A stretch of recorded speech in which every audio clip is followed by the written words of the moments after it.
I'm a Raider, Oakland Raider, from the Bay to LA to Las Vegas. Just I'm win, a baby. player, a boss player. And if you with me, pop your collar, shake them haters. I'm a Raider, Oakland Raider, from the Bay to LA to Las Vegas. Cause I'm a player, boss player. And if you with me, pop your collar, shake them haters. I'm a Raider. What's going on, Real Raiders Podcast? I am your host, Victor Freeze. I'm over here with the one and only Mariano. You know what I'm saying? We're here back to give you the real authentic Raiders news, man. This week we got two topics. The first topic, we're going to update you on everything that's happened so far this week in free agency. It's been a little bit quieter this week, because most of the major moves were happening last week, but there's still a lot of players available. We're going to touch on that, and then we're going to touch on the moves that the Raiders made this week. And our second topic, what is it all about, Mariano? We're gonna dive into each and every other team in the AFC West, right? So their additions, and then also our opinions. So we're gonna give you guys draft grades. Mm-hmm. We gave the Raiders a draft grade free agency grade. We gave the Raiders free agency grades last week. We're gonna dive into each team in our own division. For free agency. You know what they say? Keep your friends close, but keep your enemies closer. That's right. So we're gonna let you know what they've done and how it's gonna impact this season, and we're gonna rank them, see what we think it's gonna be at the end of the season from 1 through 4 in the AFC West. And if you guys don't remember what we graded it last week, I was gonna say last season. Jesus, a lot of slip ups so far. We gotta get into the routine of this right now. But if you don't know what we graded last week, if you missed the episode for some reason, if this is your first episode that you're checking out, we gave the Raiders a grade of a B in free agency. We're not gonna go into detail on our team. You could watch the other episode. We did a whole other episode. Please do. We'll link it in the description so you guys can check it out. But like, comment, subscribe, all that stuff. Tell your mama, tell your side bitch, tell whoever. Anyways, but yeah, so we're gonna go into detail on that. But first off, I'm gonna have Mariano kick us off with some of the news that happened this week on the Raider Nation. Yeah, so we re-signed Nevin Lawson, unfortunately, right? I was kind of hoping that we was gonna get rid of this dude. That's how we kicked off the beginning of week 2. It's like, yeah, whoa. man. I was hoping that we were gonna let him walk. There was no need to re-sign him, in my humble opinion. I know that they got him on a cheap deal, but they should have let that man walk. The second thing is that we got our 6th round pick back from COVID violations, which is a good thing, Mike Mayock has said in the past that he has to treat his 1st round picks all the way down to his 6th and his last picks with the same level, right? And if there's anyone that's got talent evaluating skills, it's Mike Mayock, 100%. So go ahead and hit him with the next one, Vic. Yeah, so the next on our list is the Andre James extension. So that shows how much faith the Raiders have in this young player. They want to get him on a cheap contract early because they really have faith in him. 4 years, 3 years, $12 million, $4 million per year is what the contract is looking like right now. So that's a really good deal. That's compared strong. to Rodney. You paying it all of Rodney's money, 3 years. You extended it with Andre James. So if he turns out, good for the Raiders, smart move, just like they did with Darren Waller, Exactly, and that's what I was gonna say too. So they signed Darren Waller very, very early. And if you look at the money he's making compared to the other top tier tight ends in the league, like Travis Kelce, it's a Hunter bargain. Henry too, who just signed. Yeah, Hunter Henry as well. That's a great contract. Compared. Speaking of contracts, we have Mariota restructured this week, finally.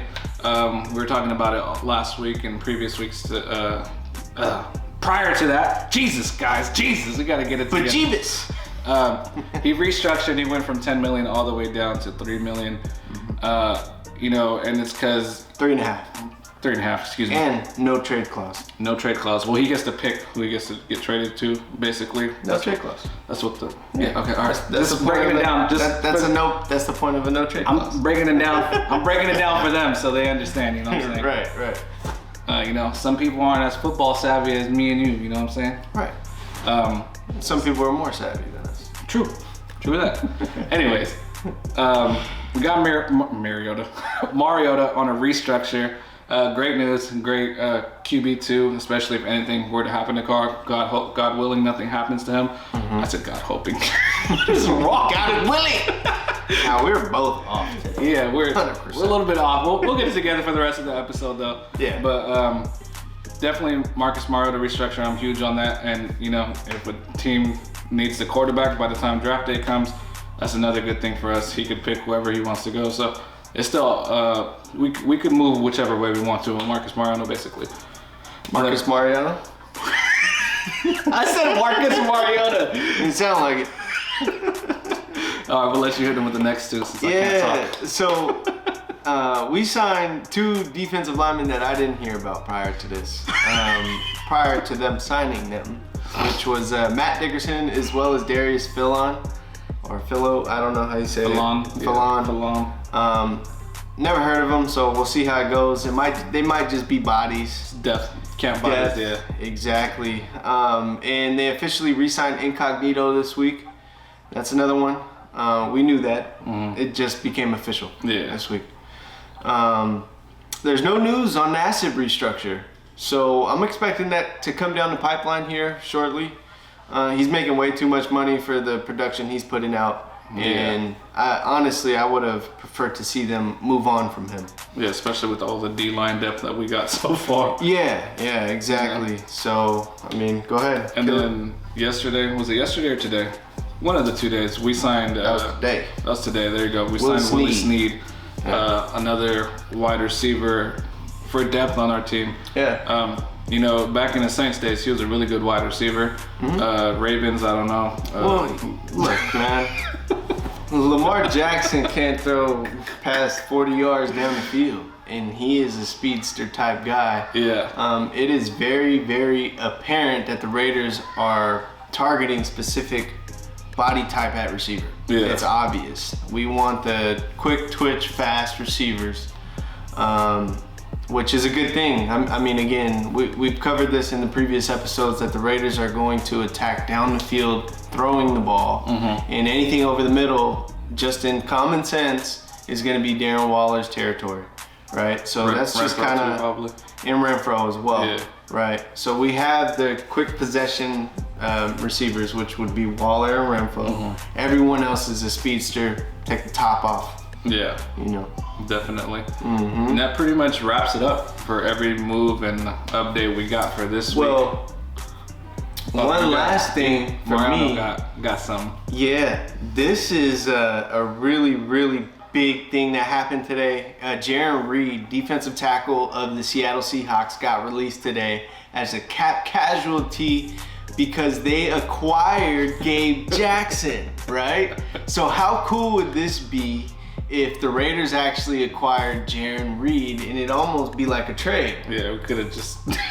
right? But Jaron Reed is a top tier defensive tackle. In 2018, he had 10.5 sacks. Production fell off a little bit in 2019. Fast forward to 2020, he had six and a half, right?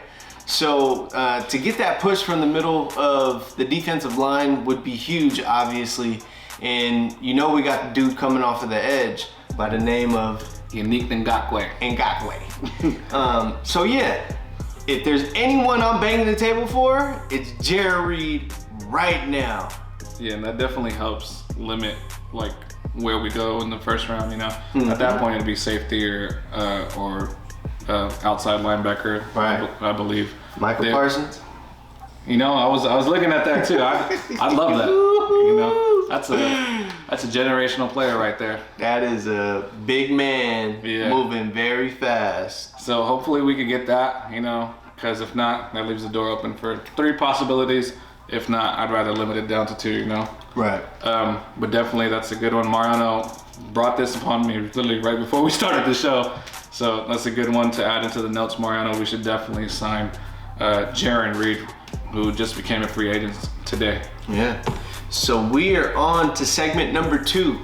The first team we're gonna break down is the Kansas City Chiefs, right? So the first acquisition that they had, which was pretty big, was Thuney, right? Yeah. The offensive guard from the New England Patriots. He has been a top tier guard for quite a while now, and it was apparent that the Chiefs needed some offensive line help just from going off of what happened in the Super Bowl. We all saw it in the Super Bowl. We all seen it. They also signed Kyle Long, right? The late great Howie Long's son, right? Disrespect. Damn, disrespectful. Son. Came into the building, stayed overnight. We all thought you was gonna sign with us, but I don't know. Right. I guess you're not a Raider, man. Yeah, what's come is like a very big surprise is that they haven't addressed the tackles yet in free agency, right? Yep. So it must be that they're gonna attack it in the draft. It has to be. From everything that I'm hearing, this is a very deep tackle draft. Yeah, very deep. So, but are they gonna draft two? I know. Are you gonna put two rookie tackles on the field? That's crazy. So Ngakoue should be eating this year. You know what I mean? At least that's what I hope. They lost both of their tackles in free agency. They haven't done nothing with them yet. They lost Sammy Watkins. He signed today. I forgot with the Ravens. There you go, the Ravens. And then they re-signed a lot of depth pieces and some other guys here and there. Didn't lose out too many guys. What? What's up, little dude? We got a special guest here. Come here. Mariano's son. Come here. Say hi to the show. Come on. Come here. Come say hi. Hi. Right here. Say hi. Okay. Go with mama. Go with mama. What was that? Sorry. Got a little interruption there. Little interruption. Sorry. They retained a lot of their guys, right? And we know this team was just in the Super Bowl. But the line is a big deal. Obviously, you saw Patrick Mahomes not being able to make plays in the Super Bowl without his offensive line. So that's a big deal. I'm gonna have to give him a C+ for their grade on what they've done so far in free agency. Yeah, I'm probably in the same boat. You know, they tried to get Tyreek Hill to take a pay cut. Did you see that? Yeah, he's like, nope, already signed. He's like, nah, that's not happening. So it seems like they tried to free up some money to try to make more moves. And you never know, Kyle Long might end up being a tackle there as well. Yeah. So maybe they just have one open slot as far as the tackle position goes. But I'll probably go with the B-. Why don't we just say that? Because again, Thuney is a hell of a guard. Yeah. So that's kind of where I'm at on the Chiefs. All right, moving on. We'll save the Chargers for last since they got more to talk about. It looks like. Yeah. We'll go with the Broncos. So the Broncos started off by releasing AJ Bouye. We know that he had a meeting with the Raiders. Nothing manifested out of that. He's still a free agent. They kept Von Miller. They kept Shelby Harris. And they extended both of their starting safeties. And then let them know who they added in free agency, Mariano. They added Ronald Darby and Kyle Fuller, which is strong. Those are strong pickups, man. Yeah, so that defense is like looking very strong right now. They're looking very strong, but in my humble opinion, the Broncos, they don't have a quarterback. Yeah, man. That's the only piece missing. I don't think he's the dude. No, hell no. And then even at running back, they let Phillip Lindsay go, right? So, who do they have at running back now? They have Royce Freeman, bro from the Chargers. Oh, Melvin Gordon. Yeah. That's right. Who did Phillip Lindsay sign with? Let's see. I know that I'm pretty sure they let him walk, if I'm not mistaken. To the Texans. Yeah. Right. He signed to the Texans. So that's a huge blow for them because that's one less weapon. Yeah, and he was like that. Like he was like for us, he'd be the Kenny and Drake for their team basically because Gordon is their pounder, and then Lindsay would be their Kenny and Drake, their fast guy, and he was very productive for an undrafted free agent. Right. So that's very disrespectful for them to let him go. But yeah, we've seen them do that with running backs before. I mean, the defense is solid. Yeah. Right? Especially with re-signing the free safety. I can't even think of his name. Justin Simmons. Their defense is solid as hell, and the fact that they got Von Miller to come back, that's huge, right? Yeah. That's obviously huge. Even though he's a little longer in the tooth. You know what I mean? You know, I love what they did on the defensive side of the ball. However, you know, the offense looks like it's just being torn down. It's not being addressed. I'm gonna give them a B simply because the defense could take you a long way. So I'm gonna give them a B. What do you think, Mariana? The Broncos, I'm probably go B as well. Yeah. Yeah, I like that. That's a solid. I mean, they strengthened their defense, and it's cliche. Defense don't really win championships. I don't believe that. Could damn near get you there, though. Yeah, but they can. I mean, look at the Washington football team. That was a tricky one. Look at the Washington football team. I mean, their offense was very stagnant last year. Yeah. And they had a solid defense, and they made it to the playoffs, right? Barely. Barely in the weakest division in football, but who's counting? They still made it, right? Even if the Raiders would have worked, we had the weekest division in football and they made the playoffs, I'd still be talking my shit. I'd still be juiced too, yeah. Yeah, exactly. So we're gonna move on to the Chargers now. You want to take the beginning of this one, Warner? Yeah. So the Chargers signed Jared Cook, and it was a downgrade, right? They went older. Yeah, they went older. Hunter Henry walked. Where did Hunter Henry go? Patriots, right? Along with with Jonnu Smith. Yeah. Yeah. So they downgraded at the tight end position. They added the best center in free agency, whose name is Lindsley. Yeah. He ranked out as the best center. Did he? Corey Lindsley. There you go. Corey Lindsley. There you go. From the he played for the he's playing for the Chargers now. He played for the Packers previously. Gotcha. Yeah, that's right. Should have probably put a name there on the notes. Probably. My bad. It's all good. They also added depth on the offensive line. They signed 2 guards, 2 no-namers. Yeah, it's depth pieces. They weren't on the top list. I looked them up. I figured if they're not on the top list, they're not really. Yeah, you guys know linemen don't get no love in this league. Unless they Trent Brown or, you know what I mean? Yeah, Orlando Brown or... I think these guys are strictly just depth pieces that they signed. They released Casey Hayward. You know, that's a huge blow for them. He didn't fit their system that had sort of a down year last season. Right? I would like him on our team. I'd like him on our team too. A veteran presence, and he could hold down the slot. In order for Amika Robertson to learn under him, that'd be great. And then we have the last move. We have they re-signed Michael Davis. He was a starter for them last season, and he had 3 interceptions on the season. So that's good. I guess they got back one of their starting corners over there. You know, they took away from their offense. They added to their offense. I don't know. They lost Hayward. That's like a really good player. They added the best center. Kept one of their starting corners. I don't know. Where are you going with this? I'm going C-, man. C-? I mean, there's nothing really here. I would have loved, well, don't get me wrong. If I was a general manager for the Chargers, I would look to get Justin Herbert some help and some weapons, some better weapons. I know that you got Keenan Allen. Keenan Allen's getting old too, man. Yeah. Even though he did have one hell of a season last year.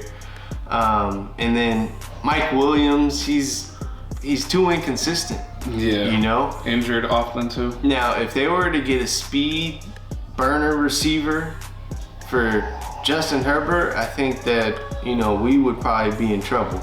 Yeah. Now, those are the teams that give us the most trouble as far as the Raiders go, because our slot corner couldn't cover, I don't know, anything, right? So if they were to give him some more talent, I think that I would probably bump them up a little bit in my head. Yeah, especially with the arm that freaking Herbert has. Right, and then they're gonna lose Melvin Ingram. I'm pretty sure he's not gonna re-sign. Yeah. They still got Bosa on the back end. They still got the young linebacker that they drafted 2 years ago. So again, their defense, it's all right. You know? Yeah. I'm gonna give him a C too. Yeah, it's nothing. I mean, cool. You got the best center, but you know you got older at tight end, which isn't good for your offense. Cool, you signed the best center, but like what else is there? There's not much that you're giving me, Chargers. Yeah. So just to review with what we went here, the Chiefs. What grade did I give them? I don't remember what fucking grade I gave them. I know I gave the Broncos a B. I think I gave the Chiefs a C+. Yeah. I gave the Chiefs a C+. I gave the Broncos a B. And I'm just going to give the Chargers a regular C. You want to hit them with... Do you remember what you gave them? I don't even remember. Well, he doesn't remember, so I'm not going to remember for him. Anyways... All right, Mariano, hit us with what the ranking is 1 through 4. Where are we going to be in the AFC West? So it's kind of hard not to put Chiefs at 1. Yeah. Right? I agree. I'm going to put us at number 2. And then I'm going to go Chargers 3. And it's mostly because of Herbert. Because they got a quarterback, right? And then the Broncos will finish last this upcoming season. That's kind of where I'm at. So it goes Chiefs, Raiders, Chargers, Broncos. Yeah, definitely agree with Mariano. Somehow the Chargers boost up their defense or find a secret weapon in their offense. They might give us a run for the money, but I honestly think we have one of the better, well-rounded team rosters in the AFC West. Aside, we proved it last season. We went head-to-head both games with the Chiefs. Right. So I'm saying we're our worst enemies, to be honest. And with the moves we make in the draft, it's only going to make us better. If the offensive line pans out, we're in a good position. That's really... Man, I want Micah Parsons. Dude, there's been talked about him being available at that 17th spot. And if he's available, I need John Gruden to get his head out of his ass and go straight for Micah Parsons, 100%, man. I mean, I would love that. It's got to be him. If it's not, I think that honestly, let's say he's not on the board, and we're probably, I'm diving a little too much into this right now. But if he's not on the board, I will consider trading back and then maybe drafting Morig in the later first round, maybe 20th, 24 to 26. My thinking somewhere in that range. Was in the if we could do in this, we'll pick 17, either get Barmore or I call him bro for Notre Dame because I know I can't pronounce his name. Okay. Yeah, Joker, whatever. If we get either one of those two, and then with our second round pick, hopefully we have a safety available on the board. I know Morig probably won't be available, but Javon Holland, I'm big on Javon Holland, and you guys have noticed. Me and Mariano watched tape on him too. I'm big on Javon Holland. I'd love to have him in our secondary. However, we talked about this before too. We don't really want that young of a secondary as well because that's so much inexperience in the secondary, and that's not good. So hopefully we make a move regarding the secondary, like a Casey Hayward or a Trey Boston, something of that nature. We need at least one guy. You know what I'm saying? Even if it's just a camp body, that'll still be great. But I think with your first pick that you're talking about at 17 with Barmore, I'm falling more and more out of love with him. Right? Just from shit that I've heard from Daniel Jeremiah of the NFL Network, he keeps talking about his effort, right? And we know if there's one thing that John Gruden and Mike Mayock love, it's a Gruden grinder. A Gruden grinder, 100%, right? They want someone that's gonna put out effort every single play. And that's what you get out of Max. Max Crosby. Bro, why can't we talk today? Oh my God. Did you find my stats? So for me, I've also been hearing that the quality of defensive linemen this year is not very strong, or D tackles this year in the draft isn't very strong. So honestly, I'm okay with them staying away from it, right? Unless it's a pass rusher. I'm okay with the pass rusher on the edge, not necessarily in the middle. Jaron Reed is my dude for the middle. I mean, Yeah, that's why I said that would. If we get Jared Reed, then that would definitely limit like our options. Right. At 17, right? So then we wouldn't need a Christian Barmore. One guy I'm big on the edge is I'm looking him up right now. I forget his name. Rosu? Yeah, from Miami, the edge position. He opted out last season, but I think the previous season before that. I think his name is Gregory. Yeah, there we go. Yeah. Got that. Rosus. That French last name.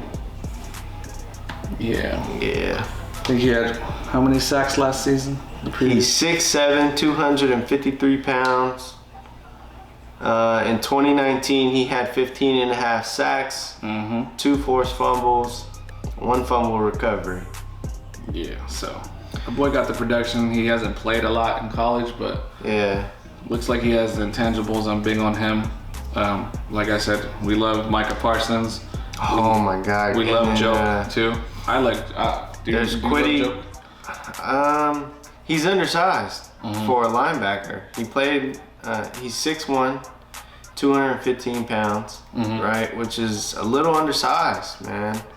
I was listening to, I believe it was Haberman and Middlecoff, one of the podcasts that I listened to, and they had what's the ESPN analysis name? The draft analysis.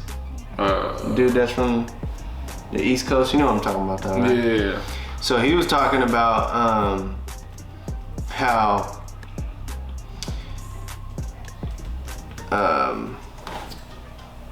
Mel Kiper. Yeah, there he is. Mel Kiper Jr. He was talking about how he can't shed blocks. You know, so he can't. Well, I won't say that he can't. It's the fact that he has trouble with it from time to time. And when you got these big ass NFL linemen coming at you, I mean, if you can't shed blocks in college, how you gonna be able to do it in the NFL? So I think I'm okay off of that. There's also Kwity Paye. Yeah. Right? Kwity Paye is a big one. Out of Michigan. So that might be an option as well. Again, if they added, I mean, just imagine this, right? We already have Ngakoue. We got Mad Max. We got Cleve Farrell. And then the interior defensive line, we got Quentin Jefferson. We got Maurice Hurst. If you just add one more dude that has the potential to get after the quarterback, I think we're pretty set, man. Yeah. I mean, we have depth, right? And then if you get one more pass rusher in the draft, I mean, you got a nice little rotation going, you know, to where all of them can stay fresh. Yeah. And someone that's it'll be a problem late in games. Yeah, someone that's like a quick twitch, you know, type player. Yeah. Could really get after it. But Micah Parsons has gotta be. I mean, he's at the top of my list. Yeah, definitely. I hope the Raiders feel the same. I got juice when I saw the reports this week that there's a possibility. So, you know, we'll see. It's a month away, so we'll see, man. That's it. Other than that, you got any last notes on this episode, Mariano? No, that's it. That's it, right? I got. Yeah. Oh, my bad. Since we're talking about the draft, we'll talk about it more, but there's also a possibility of right tackle at 17. Forgot about that. Yeah, 100%. Just want to put that out there. 100%. And I just hope that they don't, because it's a deep tackle draft. Very deep, yeah. Right? We have 2 third-round picks. We could probably develop someone for the 3rd round. Yeah, I've been saying this since the end of last year. I want the Raiders to go all defense. Yeah, for sure. Go defense. That's the problem. That's the issue. That is the issue. That wraps it up for all of our topics. We got that's a little 3rd topic we got over there towards the end. That's a little, that's a side topic. But we can get carried away talking Raider football, that's for sure. Definitely.